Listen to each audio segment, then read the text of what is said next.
இனிய நாமத்தினாலே நன்றி வாழ்த்தை தெரியப்படுத்துகிறேன். ஹல்லேலூயா. God bless you. கர்த்தர் உங்களை ஆசீர்வதிப்பாராங்க. திங்கட்கிழமை நாள் 1ஆம் தேதி இத்தனை பேரை பார்க்குறது ஒரு சந்தோஷம். ஹல்லேலூயா. ஏன்னா நேற்று தான் சர்ச்சுக்கு வந்தீங்க, மறுபடியும் இன்றைக்கு வந்திருக்கிறீங்க. ஹல்லேலூயா. ஆண்டவர் எவ்வளோ சந்தோஷப்படுவார் பாருங்க. அந்த ஆண்டவருக்கு மகிமை உண்டாவதாக. நாம் செய்திக்கு நேராக கடந்து செல்வோம்.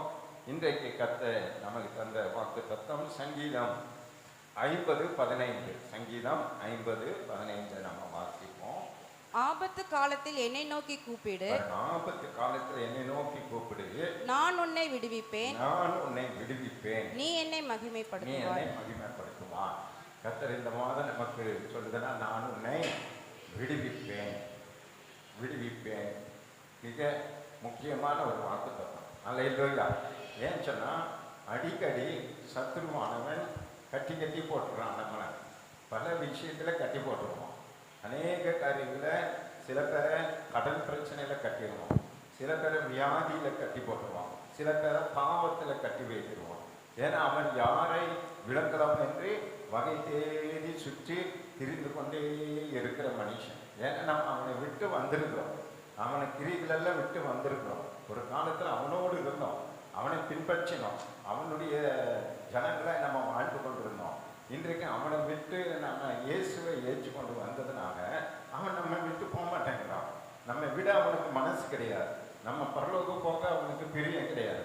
அது மறுபடியும் பழைய அவனுடைய நிலைமைக்கு நம்மளை கொண்டு வரணும் என்பதற்காக, நம்மை சோர்வு உண்டு பண்ணுவதற்காகவும் பின்வாங்க செய்வதற்காகவும் ஏதாவது ஒன்றை சாத்த நம்ம என்ன பண்ணனா கட்டி போட மாட்டோம். மீண்டும் மீண்டும் கட்டி போடுறோம். வருமானத்தில் கட்டி போடுறோம், கஷ்டத்தில் கட்டி போடுறது என்ன ஆகுனா, நம்முடைய ஜபம் குறைந்து விடும், வேத வாசிப்பு குறைந்து விடும், தேவனை தேடுகிறது குறைந்து விடும், நம்முடைய உற்சாகம் குறைந்து விடும். அதுதான் அவனை எதிர்பார்க்கிறான். அல்லேலூயா. நாம நினைத்து விடக்கூடாது, ரட்சிக்கப்பட்டு விட்டோம், அபிஷேகம் பெற்றாச்சு, ஆண்டவருடைய பிள்ளையாய் மாறியாச்சு, இனி நமக்கு ஒன்றும் பிரச்சனை இல்லை அப்படின்னு நம்ம நினைத்து வாழ்ந்து விடக்கூடாது. எத்தனை வருஷம் ஆனாலும் அவன் நம்மை ஏதாவது ஒரு வாய்ப்பு கிடைக்குமா, ஏதாவது ஒரு சந்தர்ப்பம் கிடைக்குமா, இவர்களை கட்டி இவர்களுடைய உற்சாகத்தை கெடுத்து இவருடைய தேவனை விட்டு பின்வாங்க செய்து இவர்களை மீண்டும் நம்பசம் இழுக்கணும், ஆண்டு பக்கம் போகக்கூடாது, விடக்கூடாதுன்னு சொல்லி சபைக்குள்ளதான் அவன் நிறைய கிரியை செய்வான். ஒரு சம்பவத்தை சொன்னால் நீங்கள் நம்ப மாட்டீங்க.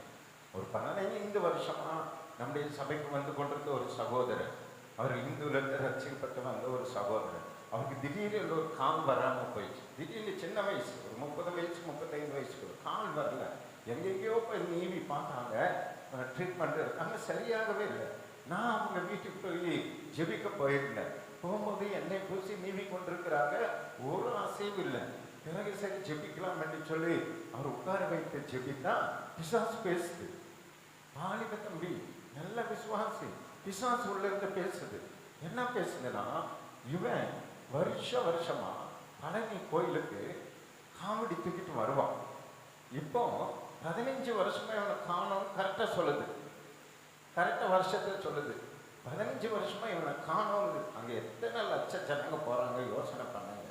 அத்தனை லட்சங்க ஜனங்க மத்தியில இந்த ஒரு மனுஷனை ஞாபகம் வைத்திருக்க அந்த பிசாசு. நம்ம விட ஆத்மா மாற முடியதா இருக்கு சாத்தா. ஒரே ஒரு மனுஷனை கூட விட அது விரும்புறது இல்லை. இவனை காணோம், ஆனால் நான் தேடி வந்தேன், இவனை பிடிச்சிட்டாங்க. அப்புறம் ஆண்டு கிருபை நல்ல செபித்த பாருங்க, உடனே அது விலகி போச்சு.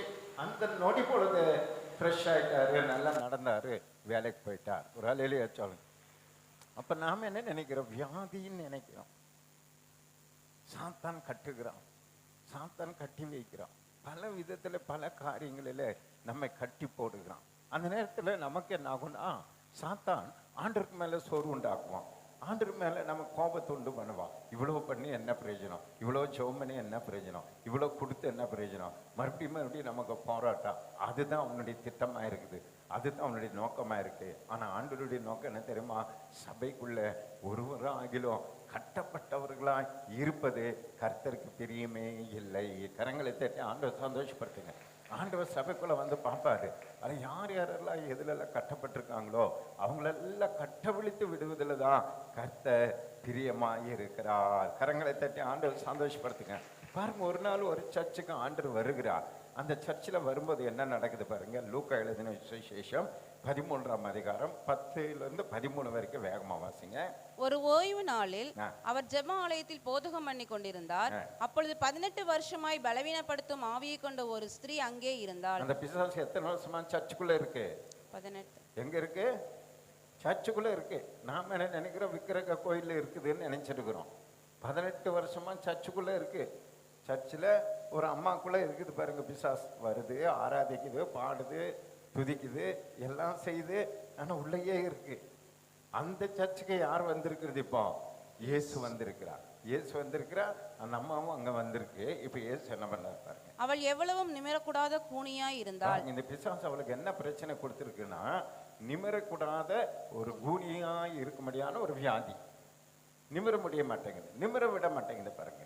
இதுதான் இது ஆவிக்குரிய அர்த்தம். என்னன்னு சொன்னா, வாழ்க்கையில ஆசீர்வாதம் பெறக்கூடாதுபடி நிறைய பேர் வச்சிருப்பான் சர்ச்சுக்குள்ளேயே.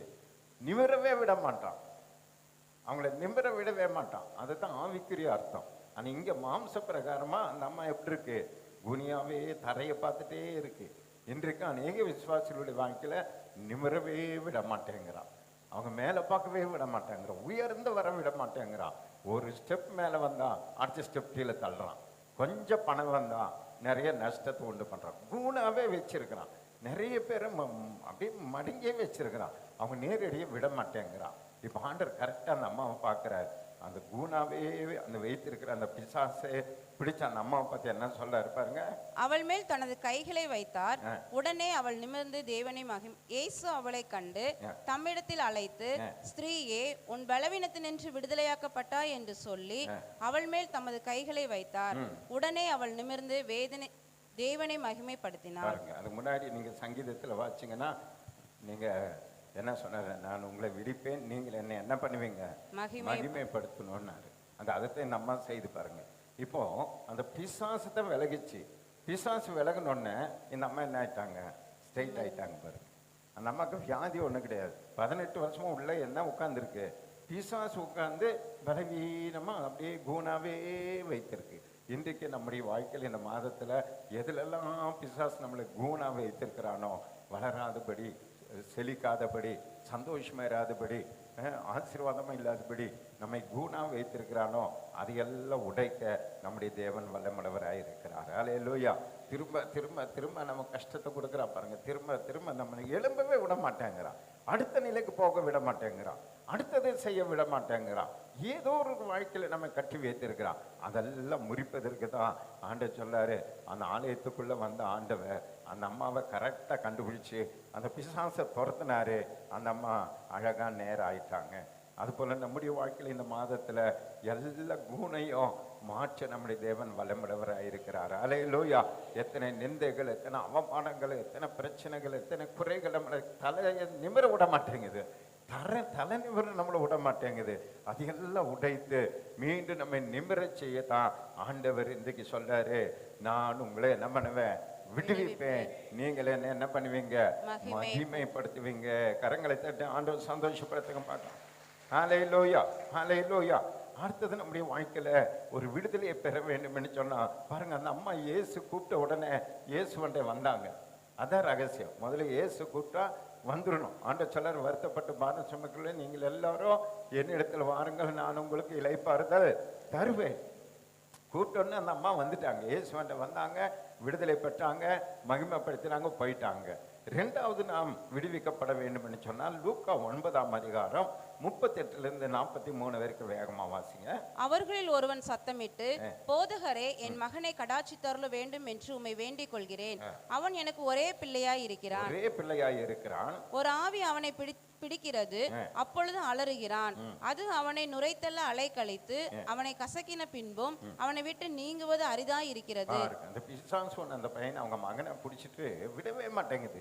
நுர தள்ளி அவனை பிக்ஸ் மாதிரி வியாதி வர வச்சு அவனை ரொம்ப கஷ்டப்படுத்துதான். அவங்க அப்பா ரொம்ப வருத்தப்படுறாரு. அதை துரத்தும்படி உம்முடைய சீஷரை வேண்டிக் கொண்டேன். அவர் என்ன பண்றாருன்னா, இயேசுவோடு கூட இருக்கிற சீஷர் கிட்ட போய் கேட்கிறார், இதை கொஞ்சம் துரத்துங்க அப்படின்னு கேட்கிறாரு. அவர்களால் கூடாமல் போயிற்று என்றான். ஆனா இந்த சீஷர்களால் என்ன பண்ண முடியல? கூடாம துரத்த முடியல. ஏன் துரத்த முடியலன்றது இப்ப சொல்ல இருப்பாருங்க. இயேசு பிரதியுத்தரமாக, விசுவாசம் இல்லாத மாறுபாடான சந்ததியே, எதுவரைக்கும் நான் உங்களோடு இருந்து உங்களிடத்தில் பொறுமையாய் இருப்பேன். இப்ப என்னன்னா, சீஷர்களை ஏன் துரத்த முடியலன்னா, சீஷர்கள் இன்னும் எதுல வளரல? விசுவாசத்துல வளரல. இயேசு செய்யற அற்புதத்தெல்லாம் பாக்குறாங்க, அதிசயத்தெல்லாம் பாக்குறாங்க. ஆனா இயேசு அப்படிப்பட்ட வாய்ப்பை அவங்களுக்கு கொடுக்கிறார். 3 வருஷம் அவங்களுக்கு என்ன ட்ரைனிங்னா, இந்த விசுவாசத்துல அவர்களை வளர்ப்பதற்கு தான் இயேசு ட்ரைனிங் கொடுத்தார். ஆனா அவங்க வளரவே இல்லை. இயேசு மரித்து உயிரோட வர்ற வரைக்கும் விசுவாசத்துல அவங்க வளரல. ஆண்டு ரொம்ப வருத்தப்பட்டார். இப்ப வந்து ஆண்டு சொல்ற, விசுவாசம் இல்லாத சந்ததியே, மாறுபாடான சந்ததியே, எது வரைக்கும் நான் உங்களோடு கூட இருப்பேன் என்றார். அப்ப இன்றைக்கு நீங்களும் நானும் ஒரு விடுதலையை பெற்றுக்கொள்ளணும்னா, இயேசுவே நீங்க வாங்க, நான் விடுதலை ஆக்குங்க, நம்ம ஜெபம் பண்ண வேண்டியதில்லை. நாமே நமக்கு விடுதலை உண்டாக்க வேண்டும் என்று கர்த்தர் விரும்புகிறார். அல்லேலூயா. இயேசுவை நீங்க விசுவாசித்து இயேசுவின் நாமத்தினால விடுதலை உண்டாவதாக நீங்க சொன்னீங்கன்னா, உங்க வீட்டுல, உங்க குடும்பத்துல, உங்க பிள்ளைங்க எங்க என்னென்ன பிரச்சனை இருக்கோ அதெல்லாம் விடுவிக்கப்படும். அதை தான் அவர் சொல்றாரு, நீங்க விசுவாசிங்கன்ற. விசுவாசம் எது வரைக்கும் நான் உங்க கூட இருப்பேன். நான் ஒரு நாள் என்ன கொள்ளுவாங்க, நான் உயிரோடு வருவேன், நான் பிதாவாகி தேவனுடைய வலது பாரிசில போய் நான் வீச்சிருப்பேன். நீங்க எங்களை பார்த்து என்ன பண்ணோம், இங்க நீங்க கட்டளையிடணுன்றாரு. இப்போ வந்து நம்ம இயேசுவே வாரும், இயேசுவே வாரும் கூப்பிடக்கூடாது. இயேசுவின் நாமத்தினாலே நம்ம விடுவிக்க வேண்டும் என்பதை தான் அங்க கற்றுக் கொடுக்கிறார். இப்போ சீசர்கிட்ட சொல்ல, விசுவாசம் இல்லாம இருக்கிறீங்களே, மாறுபாடா இருக்கிறீங்களே, எது வரைக்கும் நான் உங்க கூட இருப்பேன் அப்படின்னு சொல்லிட்டு அவர் இயேசு என்ன பண்றாரு பாருங்க. உன் மகனை இங்கே கொண்டு வா என்றார். உடனே கூட்டு வான்னு சொன்னாங்க. அவன் சமீபத்து வருகையில் பிசாசு அவனை கீழே தள்ளி அலைக்கழித்தது. இயேசு பார்த்த உடனே அந்த அலைக்கழிக்குது. இயேசு அந்த அசுத்த ஆவியை அதட்டி இளைஞனை குணமாக்கி அவன் தகப்பனிடத்தில் அவனை ஒப்பு கொடுத்தார். சுகமாக்கி அவங்க அப்பா கிட்ட கொடுத்தாரு. அப்பொழுது எல்லாரும் தேவனுடைய மகத்துவத்தை குறித்து பிரமித்தார்கள். இங்கேயும் பிரமித்து ஆண்டவரை மகிமைப்படுத்துறாங்க. ஆச்சரியப்பட்டு எல்லாம் பாக்குறாங்க, எப்படின்னா இந்த பிசாசு துரத்துறாருன்னு. அதுக்கு உதாரணத்தை இயேசு சொன்னார். இது பெரிய விஷயம் கிடையாது. நான் பிதாவை விசுவாசிக்கிறேன், பரிசுத்த ஆவியானவர் நிறைவில் இருக்கிறேன், ஆனால் ஜெபிக்கிறேன், பேய் ஓடுது. அதே போல நீங்களும் இயேசுவை விசுவாசிங்க, பிதாவை நோக்கி ஜெபம் பண்ணுங்க, ஆவியில நிறைந்திருங்க, நீங்க சொன்னாலும் கேட்போன்றாரு. ஆண்டு சொல்றாரு, என்னை விசுவாசிக்கிறவன் என்னை பார்க்கலாம் பெரிய காரியங்களை செய்வான், பெரிய காரியங்களை செய்வான். இயேசுகிட்டனுடைய அற்புதம் நடக்கும் போதெல்லாம் பாருங்க, இயேசுவோடு கூட பிதா இருந்தா, இயேசுவோடு கூட பரிசுத்த ஆவியானவர் இருந்தா. இவர் பேய் பிசாசு துரத்தி அற்புதங்களை செய்யும் போதெல்லாம் பிதாவே வாரும், பிதாவே வாரும் எல்லாம் கூப்பிடல. பிதா உள்ள இருக்கிற அந்த விசுவாசத்தை கொண்டு இவர் லாசருவே வெளியே வா, வியாதியே போ, பேயே போன்றாரு. இவரு மனுஷன் தான், 100% மனுஷனா இருந்தாரு. ஆனா இவர் சொல்றதெல்லாம் நடக்குது.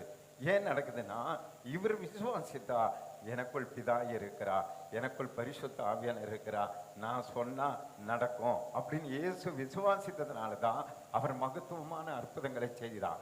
இன்றைக்கு நீங்களும் நானும் இயேசு எனக்குள்ள இருக்கிறார், இயேசுவின் ஆவியானவர் எனக்குள்ள இருக்கிறார், இயேசு எனக்கு அதிகாரத்தை கொடுத்திருக்கிறார் அப்படின்னு சொல்லி இயேசுவின் நாமத்தினால விடுவிக்கிறேன், இயேசுவின் நாமத்தினால துரத்துகிறேன், இயேசுவின் நாமத்தினால அற்புதம் நடக்கணும் அப்படின்னு நம்ம வாயை திறந்து நம்ம சொல்லும் பொழுது பாருங்க, அங்கே இயேசு செய்த அதே அற்புதங்களை, அடையாளங்களை இன்றைக்கு நாமும் செய்து நாமும் விடுதலையா வாழலாம், அநேகரை விடுதலைக்குள்ளாக நடத்தலாம். அல்லேலூயா சொல்லுங்க பார்க்கலாம். அதான் ஆண்டவர் சொல்றாரு, இன்றைக்கு நான் உங்களை விடுவிப்பேன், நீங்க என் நாமத்தை பயன்படுத்துங்க, என்னுடைய பேரை நீங்க சொல்லுங்க. அல்லேலூயா சொல்லுங்களேன், என் பேரை நீங்க சொல்லுங்க, இயேசுவின் பேரை நீங்க சொல்லுங்க, இன்றைக்கு உங்களுக்கு ஒரு விடுதலை உண்டாகும். நமக்கும் விடுதலை, நமக்குள்ள பிரச்சனையா நாமே துரத்தலாம், நாமே தாவீதினுடைய வாழ்க்கையில பாருங்க, அவன் காட்டுல ஆடு மேய்த்து கொண்டிருக்கிறான், அவனுக்கு யாரும் சப்போர்ட் கிடையாது. அவனுக்கு என்ன பிரச்சனை வந்தாலும், ஆத்துமா பிரச்சனை, சரீர பிரச்சனை எது வந்தாலும் தானே தனக்காக செபித்து தான் சரிப்படுத்திக் கொள்ளுகிறான். ஒரு அல்லேலூயா சொல்லுங்களேன். அது போலத்தான் நாமும் கர்த்தர் ஒவ்வொருவரையும் ஒவ்வொரு டாக்டர்ஸ் போல கர்த்தர் வைத்திருக்கிறார். நமக்கான விடுதலையை நாம் பெற்றுக்கொள்ள முடியும், மற்றவர்களுக்கான விடுதலையை நம்ம பெற்றுக்கொள்ள முடியும். இப்போ 2வது, நாம் விடுதலையோடு கூட வாழ வேண்டும் என்று சொன்னா ஆண்டவராகிய இயேசு கிறிஸ்துவை விசுவாசிக்க வேண்டும். அல்லேலூயா. அவரை விசுவாசித்து அவர் மேல் நம்பிக்கை வைத்து நம்ம செபிக்கும் பொழுது அற்புதங்களையும் விடுதலையும் சமாதான சந்தோஷத்தையும் கர்த்தர் நமக்கு தர வல்லமுள்ளவராக இருக்கிறார். 3வது பாருங்க, அப்போஸ்தலர் 16:23-26 வரைக்கும் வேகமா வாசிங்க. அவர்களை அநேக அடி அடித்த பின்பு சிறைச்சாலையிலே வைத்து அவர்களை பத்திரமாய் காக்கும்படி சிறைச்சாலைக்காரனுக்கு கட்டளையிட்டார்கள். அவன் இப்படிப்பட்ட கட்டளையை பெற்று அவர்களை உட்காவல் அறையிலே அடைத்து அவர்கள் கால்களை தொழுவ மரத்தை மாட்டி வைத்தான். நடுராத்திரியிலே பவுலும் சீலாவும் ஜெபம் பண்ணி, நடுராத்திரியில கட்டப்பட்ட நிலைமையில பவுலும் சீலாவும் என்ன பண்றாங்க? ஜெபம் பண்ணுகிறார்கள். இன்றைக்கு நம்ம வாழ்க்கையிலும் பிசாசு நம்ம முதலே சொன்னது போல பல விஷயத்துல இப்படி கட்டி வைத்திருவான். வறுமையில, கடன் பிரச்சனையில, வியாதியில, கஷ்டத்துல கட்டிட்டான் பாருங்க. கொண்டு போய் இவங்களை ஜெயில கட்டிட்டான். இவங்க கட்டின பிறகு ஆண்டவர் முறுமுறுக்கல. ஆண்டருக்கு தானே ஊழியம் செய்தோம், ஆண்டருக்கு தானே சுவிசேஷம் அறிவிச்சோம், கடைசி வரைக்கும் உங்க கூட இருக்கிறேன்னு சொன்னாரு, உலகத்தின் கடைசி பிறந்து உங்க கூட இருக்கிறேன், பயப்படாதேன்னு சொன்னாரு. இப்ப நம்மளை வெக்கப்படுத்திட்டாரு, நம்மளை துக்கப்படுத்திட்டாரு, ஜெயில வந்து காலை கையெல்லாம் கட்டி வச்சுட்டாங்களே அப்படி எல்லாம் சொல்லல. கட்டப்பட்ட நிலைமையில அவங்க என்ன பண்றாங்களா? ஜெபம் பண்ணி தேவனை துதித்து பாடினாங்க. ஜெபம் பண்றாங்க, துதிக்கிறாங்க, பாடுறாங்க. காவலில் வைக்கப்பட்டவர்கள் அதை கேட்டுக்கொண்டிருந்தார்கள். அதுதான் தேவ சித்தம். ஒரு இடத்துல உங்களை ஆண்டவர் கொண்டு போயிருக்கிறார்னா அங்க தேவன் ஏதோ மகிமைப்படுகிறார். உங்களை கொண்டு தேவன் நாம மகிமைப்பட போகுது. இப்ப ஆண்டவர் அங்க மகிமைப்படுவதற்காக அவங்களை எல்லாரும் அந்த பாட்டை கேட்க வைக்கிறாரு, ஜெபத்தை கேட்க வைக்கிறாரு. எல்லாம் என்னன்னா கட்டினாலே இவங்க பாடிட்டு இருக்கிறாங்கன்னு எல்லாம் கேட்டுக்கொண்டிருக்கிறாங்க. சடுதியிலே சிறைச்சாலையின் அஸ்திபாரங்கள் அசையும்படியாக ஒரு நிலநடுக்கத்தை கர்த்தர் அங்க உண்டு பண்றாரு பாருங்க. அங்க அஸ்திபாரம் எல்லாம் அசையும்படி பூமி மிகவும் அதிர்ந்தது. பூமியே அதிர்ந்தது. உடனே கதவுகள் எல்லாம் திறவுண்டது. எல்லா கதவு தானா திறக்குது. எல்லாருடைய கட்டுகளும் கலண்டு போயிற்று. கட்டு தானா கலந்து போகுது. ஒரு அல்லேலூயா சொல்லுங்களேன். அப்ப நம்முடைய வாழ்க்கையில இந்த மாதத்துல எல்லாம் கட்டு கலந்து போகணும்னா நான் உங்களுக்கு சொல்றதுனால கலந்து போகாது. நீங்க போய் அதிகாலையில எழுந்து நேரப்பட எழுந்து அல்லது நேரத்தை ஒதுக்கி இந்த கட்டுகள் எங்க வாழ்க்கையில கடன் பிரச்சனை, வியாதியின் பிரச்சனை, அலைச்சலின் பிரச்சனை, எல்லா போராட்டத்தின் பிரச்சனை கட்டு அவிழ்ந்து போகணும்னா ஜெபம் பண்ணணும், பாடணும், துதிக்கணும். ஆமாண்டவங்க எல்லாம் ஒரு அல்லேலூயா சொல்லுங்க பார்க்கலாம். இதெல்லாம் நீங்க செய்து பாருங்களேன். இந்த மாதத்துல உங்க வாழ்க்கையில இருக்கிற சோர்வுகள், அசதிகள், பலவீனங்கள், கண்ணீர், கஷ்டம், வேதனை தானா பறந்து போகும். நமக்கு தெரியாது. கர்த்தர் இறங்குவா, தேவ தூதர்களை அனுப்புவான், தேவ பிரசன்னத்தை உங்க வீட்டுக்கு அனுப்புவா. அது ஒரு வழியாய் உங்களை தேடி வரும், 7 வழியாய் சிதறடிக்கப்பட்டு ஓடி போகும். ஹல்லேலூயா. காரணம் நீங்க அந்த கட்டுகளின் மத்தியிலும் மகிமையோடு தேவனை மகிமைப்படுத்தி பாடி துதித்தது நிமித்தம் கர்த்தர் இறங்கி யுத்தம் பண்ணுவா. ஹல்லேலூயா. ஆண்டவர் சொல்லாரு, யுத்தம் கர்த்தருடையது, நீ அமர்ந்திருந்து பார்ப்பா. துதிதான், ஸ்தோத்திரம் தான், வேற ஒண்ணு இல்லை. ஆண்டவர் யுத்தம் பண்ணுவா. அவர் இறங்கி வரும்போது அந்த பையன்குள்ள இருந்த பேய் எப்படி ஓடி போச்சோ, அந்த அம்மாவை கூணா இருந்த அம்மா எப்படி நிமிர்ந்து நின்னாங்களோ, அது போலத்தான் நம்முடைய வாழ்க்கையிலோ எல்லா கட்டுகளையும் பிச்சு எரிந்து போடுவாரு. ஒரு விடுதலையை கத்த தருவாரு. அழகா நம்ம சந்தோஷமா வாழ உதவி செய்வார். அல்லேலூயா. அப்ப நம்ம ஆண்டவரை பாடி துதித்து ஸ்தோத்திரத்தை மகிமைப்படுத்தணும். கடைசி அப்போஸ்தலர் 12:5-7 வரைக்கும் வாசிங்க. அப்படியே பேதுரு சிறைச்சாலையிலே காக்கப்பட்டிருக்கையில், பேதுரு பாருங்க சிறைச்சாலையில இருக்கிறாரு. சபையார் அவனுக்காக தேவனை நோக்கி எல்லாருக்கும் அந்த சிறைச்சாலை அனுபவம் வருது பாருங்க.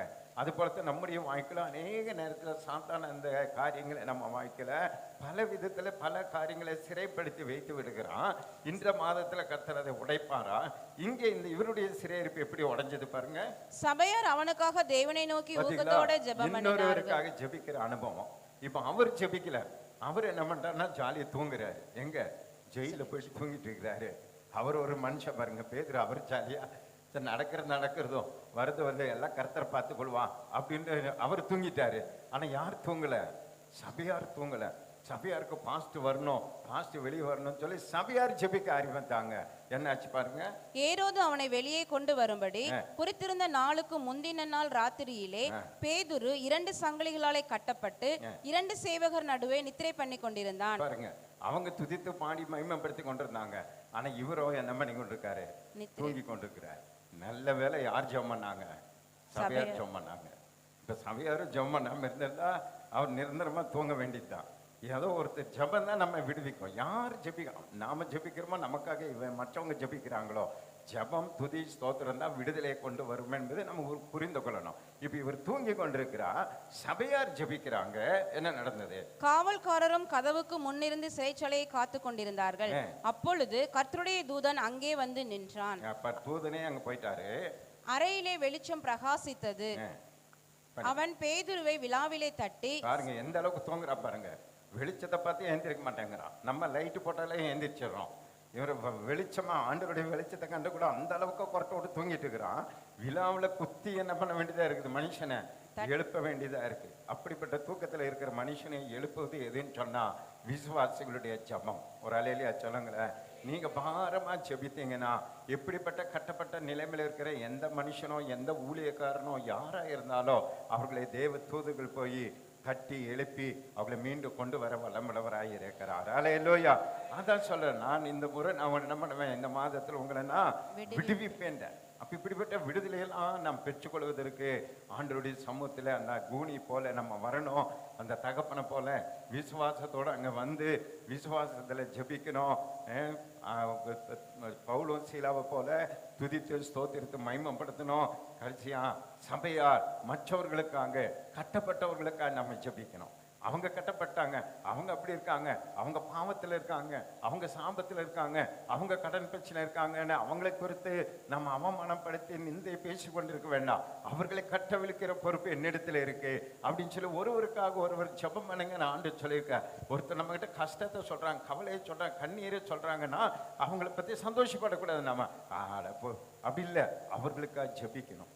இந்த சபையாரெல்லாம் ஜெபம் பண்ணாங்க, அந்த ஊழியக்காரர் விடுவிக்கப்பட்டாங்க. ஒரு அலையிலேயே சொல்லுங்களேன். அதுபோல் நாமும் ஒருவருக்காக ஒருவர் இந்த மாதத்துல சபையில யாரெல்லாம் நம்ம சொல்லி ஜெபிக்கிறோம் சர்ச்சில், அவங்களெல்லாம் நம்ம கவனத்துல கொண்டு வந்து நம்முடைய தனிப்பட்ட ஜெபத்துல அவர்களுக்காக நம்ம ஜெபிப்போம். பாரப்பட்டு நம்ம இந்த மாதத்துல ஜெபிப்போம். பாருங்க, சர்ச்சில் இருக்கிற கட்டப்பட்ட எல்லாருடைய கட்டுகளையும் கர்த்தர் கட்டவிழ்க்க வல்லமுள்ளவராய் இருக்கிறார். அல்லேலூயா. இது ஒரே வழி, விசுவாசம் வேணும். ஆண்டவர் சமூகத்துல வரணும், பாடி துதித்து ஆண்டவரை மகிமைப்படுத்தணும்.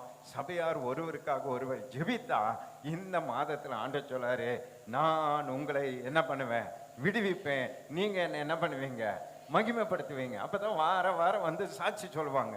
நான் இந்த மாதம் விடுவிக்கப்பட்டேன், நான் ஆசீர்வாதமாக இருக்கிறேன், இந்த பிரச்சனை எல்லாம் நீங்கி போச்சு, கண்ணீரெல்லாம் நீங்க போச்சு. எப்போ சாட்சி வரும்? நாம ஒருமனப்பட்டு இதெல்லாம் செய்யும் போது பாருங்க, சபை நடுவே நிறைய சாட்சிகள் எழும்போ, அற்புதங்கள் அதிசயம் நடக்கும். கர்த்தர் ஒரு பெரிய எழுப்புதலை இந்த மாதத்தில் கொண்டு வருவார். அல்லேலூயா, அல்லேலூயா. ஆமாண்டவர் அல்லேலூயா சொல்லுங்க பார்க்கலாம். அப்படியே எழுந்து நில்லுங்க. பாஸ்டமா ஜெபம் பண்ணி நம்ம திருவிருந்துக்கு நேரம். ஹல்லேலூயா, ஹல்லேலூயா.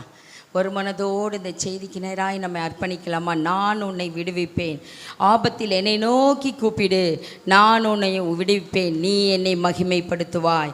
ஓ, அவரை மகிமைப்படுத்தும்படியாக கர்த்தர் நம்மை விடுவிக்க விரும்புகிறார். ஓ, தேங்க்யூ ஜீசஸ், தேங்க்யூ ஜீசஸ். ஆவியினாலும் உண்மையினாலும் ஜெபிக்கும்போது கர்த்தர் நமக்கு உதவி செய்ய விரும்புகிறார். ஓ, நம்மை விடுவிக்க விரும்புகிறார்.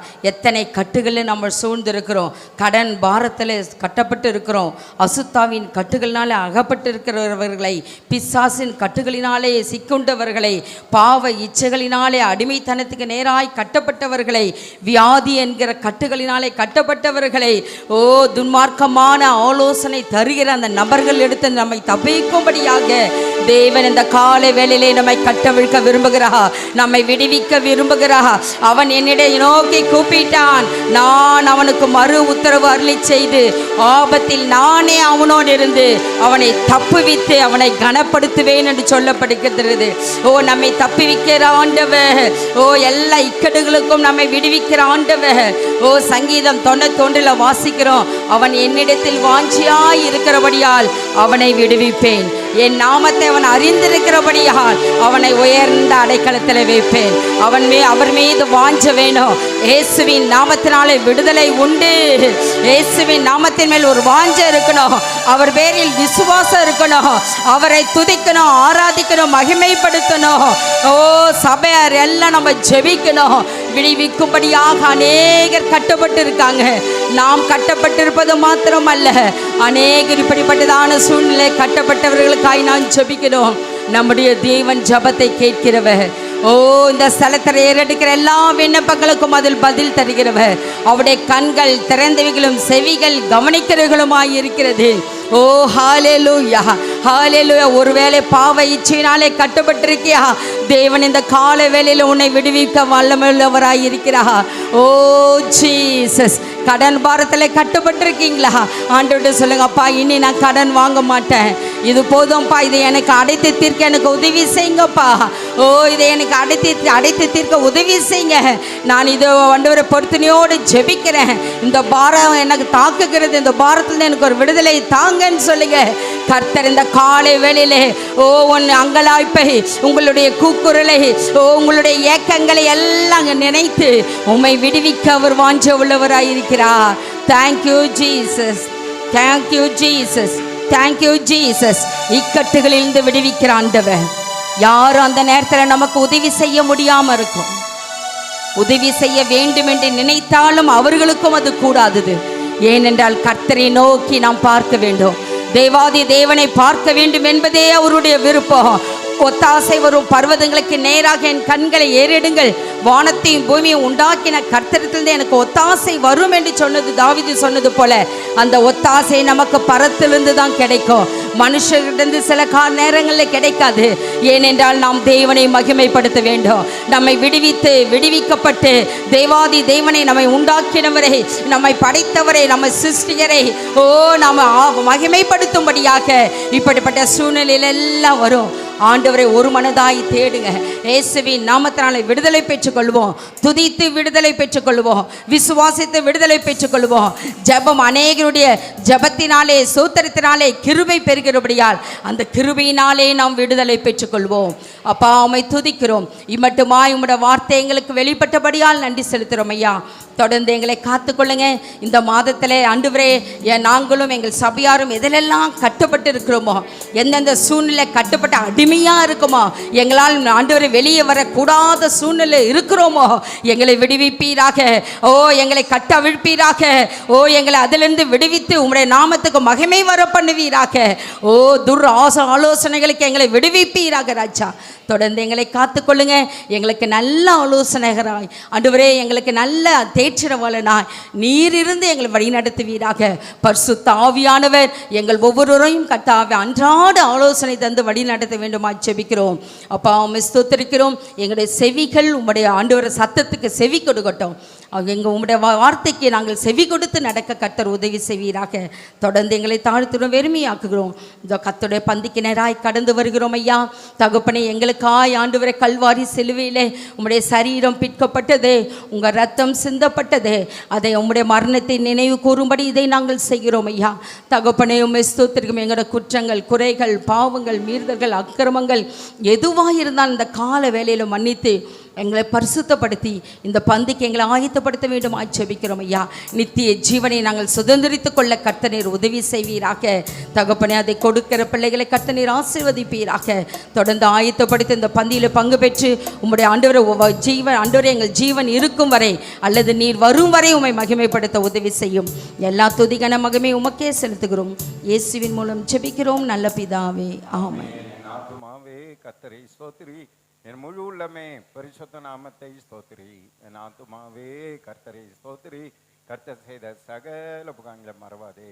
ஆமே. நம்முடைய கர்த்தராக இயேசு கிறிஸ்துவின் கிருபையும் பிதாவாகிய தேவனுடைய அன்பும் பரிசுத்த ஆவியோட அந்யோன்ய ஐக்கியமும் சமாதானமும் சந்தோஷமும் இன்றைக்கும் என்றைக்கும் சதா காலங்கள் நம் அனைவரோடு கூட இருப்பதாக. ஆமென். அல்லேலூயா, அல்லேலூயா, அல்லேலூயா. God bless you. கர்த்தர் உங்களை ஆசீர்வதிப்பாராக. ஆமென், ஆமென்.